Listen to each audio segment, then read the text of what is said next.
حاجی فەهیم ناسرا و بە فەیمە کۆچەری ئەو ژنە بەتەمەنەی کە زیندانەکانی بەعسی بینیوە و زۆربەی کەسوکارەکەی ئەنفال کراوە دەڵێت ژنان لە دۆخێکی خراپدان و داوا دەکات سنوورێک بۆ توندوتیژی بەرامبەر ژنان دابنرێت و ژیان و گوزەرانیان باش بکرێت. بەخوا هەرچەنێ ڕامان کرد و هەرچەنێ مەغدور بووین لە شوارشا باقی قورعانی عەزیم وەژنی شاخ برێکیان 37ێکیان بۆ کردن بە زات و سفەتی خوا 37ەکەشیان بڕی و پێرەکەش ئەم دوو سێ ڕۆژە قوباتی شاتوتم تو خوا ئەوانە بدەنەوە لە ڕێی خوا مەولی پێغەمبەر هەر هیچیان نەکردوێ هەر نانیان بۆ کردوێتن هەر کەلپەلیان بۆ شۆردوێتن هەر جۆرابیان بۆ شۆردوێتن بەخوا ژنی ژمانووە و داماوە و ئەوەنە لە خەو ڕاپەڕیە وەڵا شەوا بوو ژنوا بوو کۆپان بیللامانێ کەر و قاتریژنەوە بچێتە ژێریوە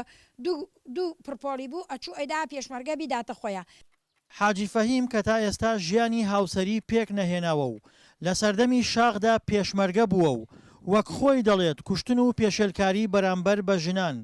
زۆر ئازاری دەدات. ئەمە حکومەت وابێ قەت ئەمە حکم نییە بەم لەونە ئەی ناوێت تۆم حەسەبەی ئەوە بکەی بزانی ئەم ژنە لەسەر چی تەڵاقەدرێ ئەم ژنە لەسەر چی ئەکوژرێ ئێژن نیوەی کۆمەڵە خۆ ئەگەر ژنیش نەوێ پیاویش ناوی ئەوێت بۆچی وا لە ژنەکەن بۆچی لە ئەنفال هەرچیمانیان برد لە دەوڵەتەکان گشتی پێسڕەشەکان ئەم لاولای شارەکە سەدام پارەیەدا کە ژنەکان مارەکە نەیکوژێ کە سەدام بەو زاڵمیە ئیسا ئەمانە ڕۆن ژنەکانەوەن ئەیکوژن ئەیخەنە بیرۆ بۆ نمونە لە تەپەسەوس بەخوا ژنێکیان کوشت و تەقیان لێ کردو لە هەلاش و بەلاش دامایەک و وەڵاهی هاتۆوە زاماری خۆی دا سەر مناڵەکەی ئەوی دایە بڤە